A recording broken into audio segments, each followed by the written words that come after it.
another episode of the SWISH Show. As always, I'm your host, Ryan Tuckwood. Today's guest is joining us all the way from my home country, the UK, but he was actually born here in Australia, in Armidale, I do believe.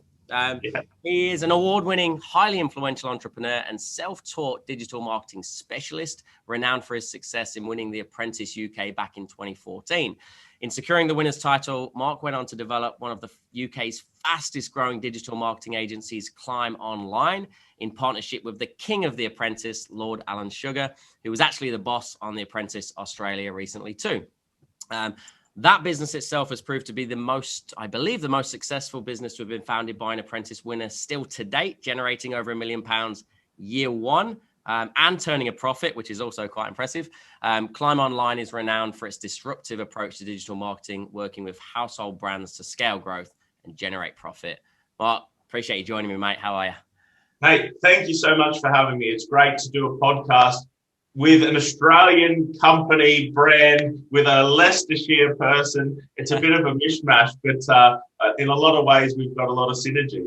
Yeah, and in more ways than I realized when I reached out for this interview, and maybe a few more of them will come out instantly. So because I want to, I don't really want to spend too much time on the background because I want to get into some nitty gritty. Right, our audience is entrepreneurs, business owners, and sales professionals, essentially. Right, so I want to give some practical advice on how you've been able to scale so fast. How at the age of 24 you were able to aggressively beat so many others in a highly competitive show and so forth. But I am aware that we need to put context around it. So I believe your mum owned a hair salon. My wife and I own a hair salon.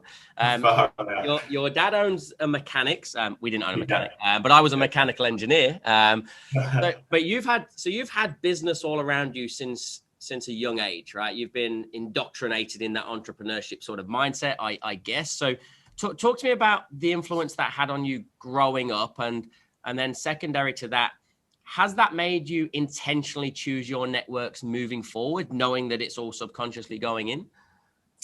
It's a very good question. I think you're a product of the environment you grow up in, and parents have so much influence on their children without even realizing just how much. I mean, most kids grow up wanting to be like their dad or the mum or whatever. And when I was growing up, all we used to talk about at the dinner table was this staff member didn't turn up. How are we going to pay rent? What are we going to pay wages? How do we get more sales? So the conversation around the dinner table was generally one of stress. It was, how do you run a small business? So all this is going in every night at the dinner table for 20 years. And it creates a bit of a small business monster. And, it just is in my blood to be talking about, sales and how do you get more customers and how do you control staff and all of that sort of stuff. And it did all come from my parents. And my main driver still to this day is I got into business because I wanted to take the stress away from my parents, because I saw how hard it was to run a business. And I thought, when I grow up, I want to get rich so I can pay the bills for them. And I remember that being my driver as a kid. Wow. And are they still running those businesses? They still are. So my dad owns a small mechanics and wrecking yard in Armidale in New South Wales. My mum's just about to retire, but she's been in the hair business and later in the education businesses as she's gotten older. And when I sort of finished school, not to bore you to death with my life story, but I didn't do very well at school because I thought I was going to be a soccer player, a football player. And I thought, this is it. I'm going to be a professional footballer. I don't need to worry about school, don't need to worry about education. And you could say I've got dyslexia, I've got all this stuff, I've got all these excuses. The truth is I didn't apply myself. I didn't give it my full attention. I wasn't very good at school. I finished with no grades. I got a contract with Brisbane Olympic as soon as I left school. So I thought, okay, we're on the right track. I can get in with Brisbane Olympic, go into the A-League and, go from there. Got into the State League in Queensland, and I lost my contract after 1 year. I just, again, didn't apply myself. I was drinking too much, going out too much, was discovering a life outside of school that you could kind of do whatever you want. And I didn't apply myself and I lost my contract, and it kind of, for the first time in my life, I was about 20 years old. I didn't have a job. I didn't have any prospects. And it hit me that I needed to get serious about life, and life wasn't actually easy. As a kid, you think it's all going to play out like a fairy tale. And everything I did following school, I failed at. And I thought, this is going to be I could end up being a bum here, a nobody. Wow. Okay. So, because there's more parallels for us, right? You've obviously gone the opposite direction than I did. I decided to go to Asia and then the east coast of Australia and have some fun. I was 27. I had my quarter life crisis, I call it. You've gone the other way. Well, what made you, through all of that, go, okay, well, I want to help my family. I want to help provide for them, but I'm going to do it from the UK, right? I'm going to go to the other side of the world to do it, and I'm going to send that money home. Like, where did all that backpacking journey start? It was all serendipity. None of it was intentional. And now I live a very intentional, goals-focused life. And I've learned that's the way to be successful. But when I was 19, 20, didn't have any intentions. I like all good stories. My story starts with getting a heartbreak. I was in a relationship that fell over. In Australia, I was really upset. I was really heartbroken. I wasn't doing well financially. I wasn't doing well in my career. Didn't know what I wanted out of life. So, like most Australians, I put the backpack on and headed up through Europe because, everyone was coming over doing Kentucky tours and all of this stuff. And I thought, well, bugger it, I've got nothing else to do. So I went in and did it. And traveling really opened my eyes in so many different ways. I met so many great people, as I'm sure you did. And I loved it. I got to London and I felt a connection with London, like the pace. I mean, when you're from Armidale in New South Wales, we got 2 sets of traffic lights and you go down the street and literally everyone and all their business. You come to London and the vibe and the pace and the atmosphere, I just felt so much energy. So I thought I'll give this a go for a few months. It's now been 10 years, but I'll go back. I was living in a hostel, in a backpacking hostel, and I just door knocked until I got a job just handing my CV in businesses like really old school. Got a job as a cold caller, just making hundreds of cold calls a day for an advertising company. And I loved it. I got in there just cold calling. And it was like the first time where it took my background of sports, but in sales, you're compared to everyone else, the live leaderboards on the wall, how many calls, how many leads, how many sales every single day. And I finally found something I was better than anyone else at. For the first time in my life, I discovered sales, and I was, part of like a team of 500, and I was winning all the things, breaking all the records. And they're like, you're really good at sales. And I was like, this is amazing. And then kind of built my way up. But I realized the company I was working for, I could do things better. And I think this is how everyone's entrepreneurial journey starts. You're working in a business or you have an idea and you realize you can do something better than the way it's being done. But because I was from Australia, not from the UK, I couldn't open a bank account or get a business loan because of my visa status. So one of my best friends from New Zealand was trying out for the Apprentice, and he asked me to go to the tryouts with him. And I had the business plan for my own agency. All I needed was some money. And that's how I ended up at the tryouts for the Apprentice. 75,000 people tried out in my series. So we went from 75,000 down to the 20 that got onto the show. And the rest, they say, is history. I won Series 10 of The Apprentice. It was the highest rated show at the time. It was the peak of the BBC version of The Apprentice. And it was honestly life-changing. I think I had 83 followers on Twitter, and it went to 94,000 instantaneously. And, my life completely changed. I got £250,000. Lord Sugar, Alan Sugar, became my business partner. He still is my business partner today. And the money and the profile from the show has enabled me to invest in 5 other companies and get a career in speaking and training people. And, to say it was life-changing is the biggest understatement of the whole world. It was just, I was in the right place at the right time, but I took the opportunity that was in front of me. And mate, it's been a great time. That's amazing. There's an aspect of that story I want to just go back to because, as I said, our audience is sales professionals, right? That's what we do. We're ethical sales coaches. And where our journeys definitely fork off in different directions is I fell into a call center, $300 a day, and was 21st out of 21 people for 3 months, hating my life, right? Like the worst salesperson ever. That's a whole different story. You said you just hit the ground running. You were number 1 out of 500. Like where did that skill come from? Because I know it's a skill because I teach people that don't believe that they can learn it. Is it just innate with you? Have you had any communication training or what? What do you reckon? I think the accent helped. The accent really helped because people like talking to Australians, and they just listened to me when my English colleagues were getting the phone put down on them. I had a lot of different techniques to keeping people on the phone. I don't know. I was naturally good at speaking to people. I enjoy speaking with people. I listen to people and take interest in what they're saying. But the key to my success was what I did before I got on the phone. My colleagues would come in, sit on the phone, dial out, and they would just use the same script on everyone. I would research every single lead. I knew the director's name of the business. I'd research something in their industry, and I had a talking point for each business, whether that was, I knew which football team the director, followed. I knew how many children they had. I knew, some news that was happening in their sector or with their governing body. And I added value on every single call, and I built rapport really quickly. And I think a perfect storm of the accent and knowing a bit about their business, I became a business consultant almost. And the firm I was working for thought I was some sort of miracle child. So they started hiring all these Australians. They just started hiring anyone Australian because they thought it was innate that the Australian people would have that success, which it just turned out it was more uniquely balanced in me. But it was the first time I was really good at something. I tried being a waiter, working in a shoe store, working in, cleaning cars.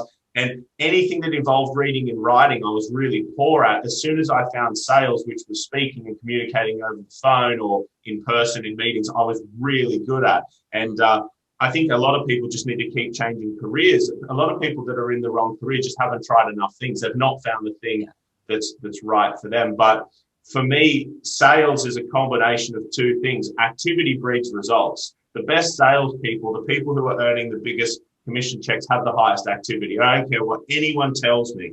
Activity is still the best thing in sales, and my work ethic has always been a key driver. And if you want to be successful, if you want to be wealthy, I believe that sales is the highest paid profession there is. No one will ever earn as well or be as successful as a good salesperson. But sales is an art. You can't just expect to be good at sales. You have to study it. And I've understood every aspect of sales and enjoyed it as my career. And that's how I won The Apprentice, because fairly or unfairly, it's geared towards salespeople. Yeah. And if you're a good salesperson, you'll go pretty much 90% away because most of the tasks are sales focused. And each team needed a good salesperson. And, I won all of the sales tasks. And, people say it's unfairly geared towards salespeople, but that's how it works. And it worked well for me. But ultimately, that's business, right? Without sales, business fails. So the Apprentice is about getting the best business person out of the pack, right? And for me, business is sales and sales is business. So that just makes sense. I don't sense too many fears in there, Mark. Like you don't seem to fear anything. Is there? What scares you? I used to be scared by a lot of things. I used to fear everything. And a combination of travel, a combination of failing so many times has taken that fear away from me. I understand what it's like to have nothing. When I got to the UK, I only had my backpack and the clothes that were in it and a couple of £100, literally. And now I have a lot of stuff, but I'm not scared of going back to that nothing. And when you're prepared to have nothing, the thing that holds most business people back is they build up some success. They create some wealth for themselves. And that is exponential growth, that naught to say, I don't know, a couple of $100,000 paycheck. Once you get there, you don't want to not have that lifestyle. So you keep playing at that same level because you're scared of going back to here. if you continue to do the activity and the things that got you to the 200 grand and you push it again, you go to 400 and so on. But people are so scared of being a one-trick pony or losing what they've got, they never actually achieve what they're capable of. And I think starting from nothing was such an advantage to me because I'm not scared of going back there. I keep pushing the envelope, making big decisions, growing my team, taking on new offices, spending more on marketing, growing the sales team. And that's helped my business continue to just keep growing and growing and growing, is because I really want to find what the limit is. We're pushing to get to 100 million turnover at the moment. And it's such a fascinating journey because to get to 1 million was the hardest. That was bloody really hard. Then 10 million was really hard. But it's a different kind of hard, and each level, each sort of 10 million pound jump in turnover, the business needs to change completely. And it's fascinating. I absolutely love it. And how do we get comfortable then as business owners with those different milestones? I mean, I feel very fortunate, similar to you. You've got Lord Alan Sugar, and I'm sure lots of other advisors and mentors, and I've got the Sharks. And I remember one thing Andrew said to me very clearly is that what got you here won't get you there, right? And he was even talking about the personnel. People who've been with us for 5 or 6 years, they might have been needed for that part of the journey, but it's also essential that you kind of let them go now so you guys can take the next step. Like, how do we get comfortable with that? It's very hard. It's very, very, very hard. And that's been one of my biggest failures is becoming... It's because I'm still a human being, and you build relationships with the people that you start, your founding team that you start your business with. And you start realizing that the people who got the business, say, to 5 million are now not good enough to get to 10 million. And you need to make constant, tough decisions, big decisions, if you want to drive the business forward. And a lot of business owners, the reason they never see ultimate success or, achieve what the business or they're capable of is they can't push through those barriers of making the big decisions, getting rid of that person who's become a friend, who's now been to your christening and been the best man at your wedding. And now you now know that person's not going to get you the results that you need. The only way you can do that is surrounding yourself with good people at leadership level. You're lucky in the people that you've got around you. I'm really lucky with Alan Sugar, and he's really shown me about taking yourself out of the business, putting yourself at that board level and making just those helicopter view decisions that don't, if you came across this business and you weren't emotionally involved, what would you do? And they're the decisions you constantly got to be doing. And he's really good at just looking at the numbers, dissecting the decisions and making the decisions. He's ruthless with decision making, and he almost has no feeling towards, it sounds really terrible that, the people or this person's been here 5 years. His questions are, is that person taking us to the next level? Yes, they are. That's fine. No, they're not. They've got to go. That person's got to go. That person gets more pay. And it's almost robotic in the decision-making process. And it's very tough because I think deep down, it's a strange thing to say. I think I'm a really good bloke, and I take the human element quite hard. Yeah. And there's been some moments where we've had to make some decisions that have weighed really tough on me. But it comes back to always what's best for the business. And will this achieve my goals? You asked me what scares me. I think if I retire, I don't think I'll ever retire, but when I retire, when I go in the box, if I haven't achieved what I know I'm capable of achieving, that to me scares me of what I deem to be failure. Yeah, amazing. And so are you on a business level, are you consciously processing who's beneficial to me, who's not, like on a regular basis? Are you doing that in quarterly offsites or yearly? Like, how often are you doing that? Every week. Every single week. The two things that Lord Sugar is adamant about is he surrounds us with accountants and analysts, and where data is such a powerful tool in business. And it still frightens me how many business owners just file one set of accounts every single year to do their tax and aren't looking at management account information on a weekly basis. If you know the numbers of your business, whether you're a one-man army up to 100-man employees, you can take your business to anywhere you need to go just by moving the numbers and understanding how the metrics move one another, because it all comes down to marketing sales. Any business can improve its numbers just by increasing its marketing and sales. Once that river, you've fixed all the processes throughout. So on a weekly basis, we're looking at financial analysis for a couple of hours on a Tuesday morning, which drives our whole decision making for a week. And we have 2 full day offsites throughout the year, 1 full day per month, just as a business review. And what I've realized the top business people do is that analysis of their business constantly, whether it's a day or month or full day out of an offsite. But it's just taking things back to that helicopter view and being a customer and going through the journey of your business and figuring out how to improve it. And I think, we all heard that saying, working in your business, not on your business. So many business owners want to feel busy. Entrepreneurs are guilty of this. They're hard workers. They want to be in their business, feeling busy, doing the sales, doing the invoices through Xero, but they're not actually growing their business. They're an employee in their own business. They've bought themselves a job. And when you take yourself back, control the decision-making, look at the processes and create analysis, that's when your business goes to the next level.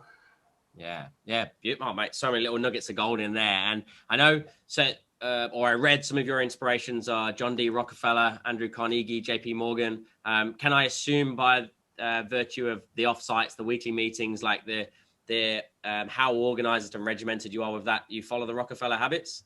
Yeah, well, you've done really good research there. I'm obsessed with those guys and the way they built their businesses in the Industrial Revolution. You could say, okay, there was a lot of elements which are unethical and poor, and we wouldn't do these days, but there was a lot of gold dust which they invented. The processes in their business, how to maximize the production of their company, how to get the most out of their business, and how to dominate markets, which I've really gleaned from and I live by. Particularly, I love Andrew Carnegie and what he did, and with Rockefeller, and that was the gold standard for business. And I'm currently employing one of Andrew Carnegie's one of his big business learns at the moment. I've brought some people into my business at the top level to make this sounds really bad, but there's some decisions that I knew I couldn't make because I'm too emotionally invested in the individual or the systems or the process in the business. So I've brought in someone to do the decisions for me. And it's like my Henry Frick, which Andrew Carnegie did for Carnegie Steel, to take it to the next level. So I've employed a couple of their systems. And this is the great thing about business is success leaves clues. If you want to be successful in business, it's honestly like baking a cake. If you've got a recipe, you follow the recipe, you get the results. If you've got the right mentor, you have the right people around you in terms of a team and training, and you research, you look back in history. I spend my days watching YouTube videos, movies about business people, and just learning, picking up 1% or 2% of different things different business owners are doing that have really helped me. There's answers of how to get to the next level everywhere if you're asking the right questions. Yeah, I love that. Ask the right questions in the first place. And that might come into next part I really wanted to talk about was you said after the Apprentice or during the Apprentice that you're a great communicator and that you're good at managing people. And then you also said that sales is ultimately your strength and something you were born to do, right? I want to dissect some of those components quickly. The communication aspect, what is it to you and why is it essential that we as business owners, as leaders, as entrepreneurs, master that skill of communication? I believe that sales is the key to success in business, rightly or wrongly. And a lot of people have challenged me on that, and I don't think successfully. But I won the Apprentice. My agency is the most successful in terms of selling new business in the UK. Last year in coronavirus, in the pandemic, Climb Online, my agency, activated the most Google accounts and Facebook accounts in the UK during a pandemic. And that's because we're better than everyone else at selling. My companies have always been successful because we market and sell ourselves well. And that's because everything leads back to a business, to the founder. The personality and the traits of the founding team will rub off. If I was a really technical person, I'd have a very technical business. I'm a very sales focused person. My business is very sales focused. Hence we do well. As the world grows and technology increases, human beings are getting worse at communicating with one another. The better you get at communicating and listening to your customers and listening to your potential customers, the more you'll dominate the competition, because they're getting worse. And it comes back to multiple different things, but it's really listening to people. It's such a key skill that people do not have, and connecting with as many people as possible. Networking gets so overlooked. And I don't go and sit at networking breakfast. I network with the right people. But if you understand how to network with people and open up connections, you end up with business partners like Alan Sugar. You end up with business partners like you've got. And once you get in the right circles, they open up doors to the other right circles. Then if you can sell to those people, you've got a great business. So, sales is so important. I don't know how to emphasize this enough. If I could only train my child one skill set, it would be how to sell. And I know I'd never have to worry about the well-being of my child. Beautiful. I almost want to finish on that, but I can't. That's bloody amazing. And obviously, you're speaking my language with that as well. So let's then take that to the next part of what you said, is that managing is also something that you feel that you're very good at, managing / leading. You said you've invested in 5 other businesses. So you've got 6 or 7 businesses in total? That's right. Yes. How many staff? Upwards of 100? Upwards of just over 100 now. Yeah. Wow. Okay. So 2 components to this. How do we get the most out of that many people en masse? And why do so many people get leadership and management wrong? The first thing is a lot of people try and do too much themselves. They create bottlenecks in their business. So, and this is a habit, again, of entrepreneurs, of business owners, is they start a business on their own, and through some success, the business grows. And they feel that people around them can't do things as good as they can. And they create bottlenecks where everything's got to go through them, be approved by them. They've got to be in every meeting, and that stagnates the growth of most businesses, is the founder or the main person trying to be in on everything. Jeff Bezos is not in on all the meetings at Amazon. Do you know, he could never be in a million years. He understands that finding and employing great people and letting people who you employ who are good get on with it is the key to growth. Is just, if you feel that people have the right tools and you employed them for a reason, give them trust. Find out what motivates the people around you, set them goals to achieve what they want out of life, and then let them do their job. And I think one of my key skills is getting in and dissecting really quickly what key people want out of life, showing them how they can achieve it in my organization to create motivation for them, and then setting them some business goals and letting them go and achieve it. And they either succeed or fail. And, that is it. That is really my key strength, I think, is I don't micromanage, and I'm a motivator. Every person, I'll try and get around to as many staff as I can do in a month, and just check in with people. But it's really, how are you doing? What can the business do for you? What do you need to do your job better? What are you doing outside of work? Are you happy? Oh, well, I'm going through this, and a guy was struggling with some communications. I bought him an elocution course, paid for it for him, and his sales has improved.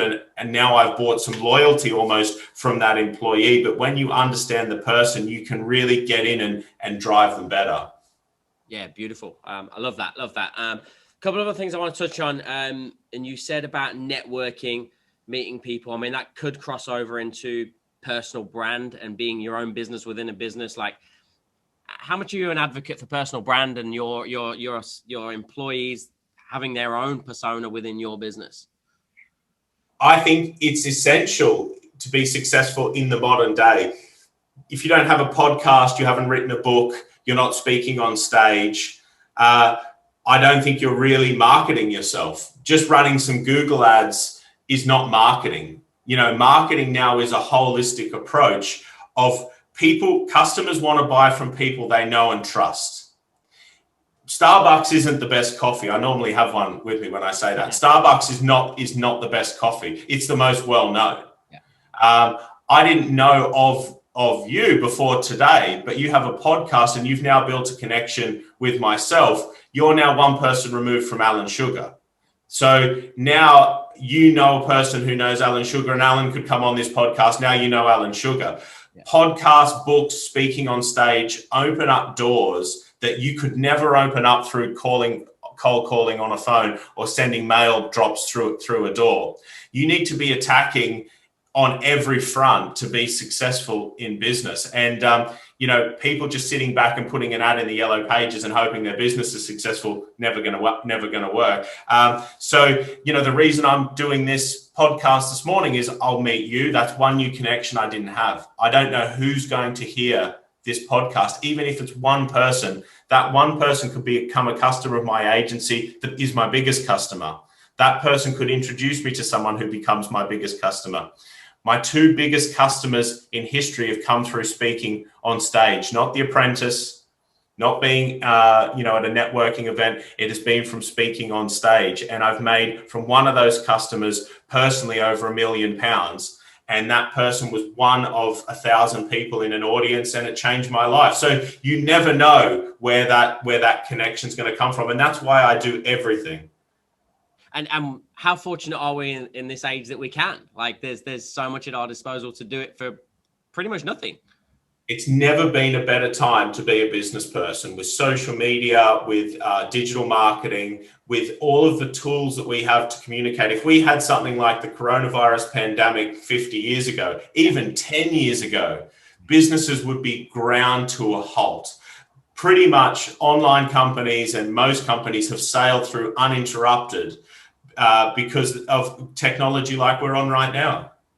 Yeah, it's the part I find challenging, and the only reason I reference this is because this is the journey I went on. Right, I had a debilitating fear of public speaking, standing on stage, like let alone going on Shark Tank. I didn't want to do any of that. My ex-business partner forced me to do it and go on with him. Right, long story short. So how do people get over it? I don't want to be in the public eye. I don't want to open up my Instagram page. Like, how can we put ourselves out there comfortably? You've got to know that it comes part and parcel with you creating the success that you're capable of achieving. So personal brand, don't think of it as selfish, something you're doing to promote yourself. It's something you need to do for your business. So take that selfish aspect away from it and take that sort of holding the mirror up to yourself and thinking it's some sort of self-fulfilling thing. It's for your business. The more people who know about you will know about your business. When you think about Tesla, you think of Elon Musk. You think of Virgin, you think of Branson.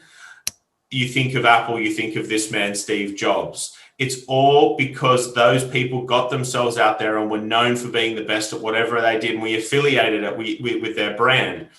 If people don't know of you, they don't really know of your company. So you need to do it for you. Then the best way to do it is just to start. The first public talk I did, 4 people came. Okay. Now I give a talk, 5,000 people come. And I've earned that through starting right at the start. Do a course in public speaking, whether it's Toastmasters or go and do how to get over that fear, how to hold your hands, how to, project your voice, how to stop saying and and all of that sort of stuff. It will really help with your confidence and getting rid of that fear. And then you'll realize after your first couple of talks, it's easy. And then that fear goes down and down and down. The more you do, the more it goes down. And then you'll start to enjoy it. And when you start to enjoy it, people start to hear of you. When people start to hear of you, they start to become your customers. And if I had to start again, doing a podcast, writing a book, and speaking on stage would be the first marketing things I do. Yeah, I'll definitely advocate for that as well. Mate, last couple of questions. You've also been known to talk about comfort zone a lot, and I've been one to stay in my comfort zone for a long time. And now I know that the best place to be is outside of it. How do we be cautious around pushing people out of their comfort zone? You spoke about intentionally goal setting with your team and trying to get them to stretch themselves. Where's the fine line between pushing them too far and they snap? Again, it's a very good question. I've snapped a lot of people, and because I expect everyone to be like me, and constantly pushing. Now, everyone's not like me, and everyone's not like you. Some people are in a comfort zone or where they are for a reason, and that's okay as well. And I've had to learn that. But every great thing I've achieved in my career, whether it's being listed on Forbes, winning the Apprentice, doing this, my conference, ClimbCon, they've all happened outside of what I would deem any sort of level of comfort. Quitting my job, giving up my flat, and trying out for the Apprentice with 75,000 people, that was not a comfortable decision to make. And that whole 6 months was pretty much, I was one step from failure constantly, but it changed my whole life. Yeah. Doing a course on public speaking or going to speak when you're scared of the stage is going to be thing, but when you do it, it's going to change your life. So it's showing people in small ways what they could achieve by stepping out of their comfort zone, and tying back by stepping out of their comfort zone. How do they do it, and what will happen if they do it? What is the potential upside? And you can see, I've really helped some people achieve some amazing things in their career, and it's always been from doing that. But it's just knowing how to do it, and it always ties back to what do they want out of life, and how do they take that first step to get outside their comfort zone. And once you show people what's possible, you can really change their life. It still drives me nuts how many humans don't write down their goals. I think it's only 15% of adults write down their goals, and they're responsible for 85% of the wealth. So listen, if you want to be successful financially, you need to start writing down your goals. Amazing. We could do a whole session on goal setting, but I won't. You touched on one of the last things I wanted to talk about, which was ClimbCon, which is an entrepreneurs conference. But in your own words, mate, elaborate on it. What is it? Why did you create it?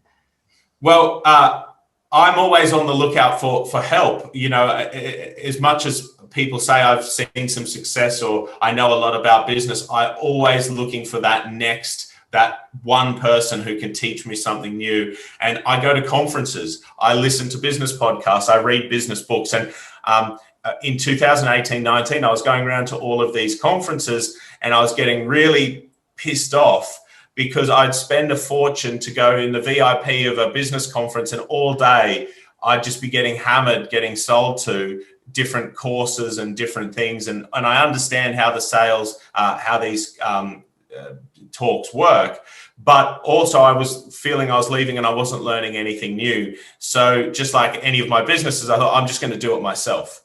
I'm going to create a business conference, and I'm going to invite some of the top business people from around the world, and they speak, but the one condition is they can't sell. If people then go and buy their courses or buy their books or do whatever it is with their business, that's fine, but they've just got to come up here and educate people. And if you educate people and you create results for them, people follow you anyway.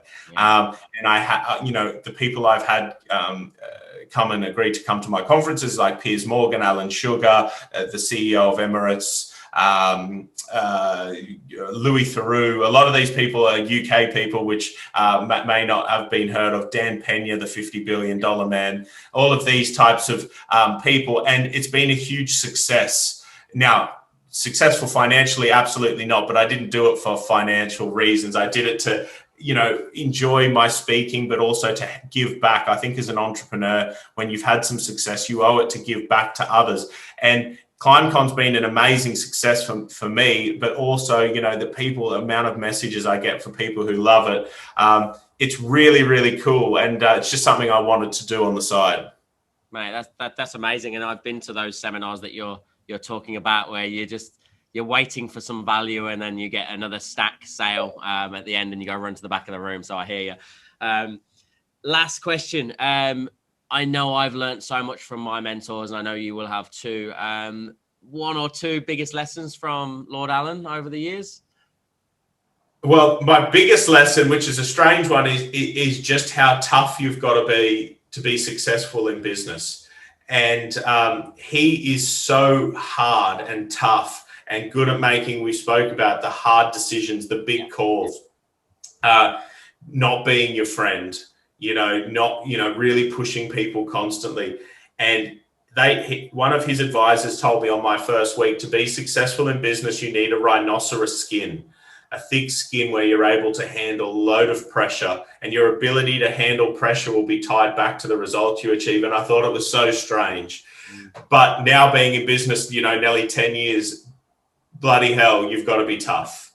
Yeah. And the tough people, the tough business people, even if you look back in Australian history, people like Kerry Packer, the toughest business people have always achieved the biggest results. And if you can, have a sickening work ethic, a really ruthless work ethic, and be a tough person, you'll go a lot of the way. You will go a lot of the way. And I've learned that from Alan Sugar. He still starts at 6:30 every morning. The guy's 74 years old. He starts at 6:30 every morning. He's on emails literally all night. If I send him an email now, he'll write back in 5 minutes. He's tough, he works hard, and he works with speed and efficiency. Now, he's not the sharpest tool in the shed, and everyone thinks he's got some sort of magical business dust. He doesn't. He has just been consistent and applied himself since he's been 30 years old to 70, and now he's a billionaire. Wow. Wow, what an absolute legend, and what an opportunity for you. Well, you created the opportunity. So, mate, congratulations on all of your success, everything that you've done. Where can people find out more about Mark Wright, ClimbCon, and contact you in any other format? Well, I'm pretty good at digital marketing. So if you just type my name into any search engine and or social media, you'll find my social media. I have blue ticks on all channels, and search for Climb Online or ClimbCon, which is my event. Climb Online's my agency. I also own a PR agency called Make More Noise. And an investment company called Wright on Investments, where we're always looking to invest in new startup companies and ideas for people looking for financing. Beautiful. Mate, when's the next conference, ClimbCon? We're on hold still here in the UK, so I'm hoping to have a date over the next few months. You're not going to take it virtual? I'm not going to do it virtually. I made a decision that I'm going to do a real life one again, because I've done so many of other people's virtually, which a lot of our supporters attend, that I'd like to do ClimbCon face to face. Beautiful, beautiful. All right, mate. Thank you so much for your time. I do appreciate it. For everybody that was listening, I hope you took some value from that today. My name is Ryan Tuckwood. This was the SWISH Show, and we'll see you very, very soon. Thanks, mate.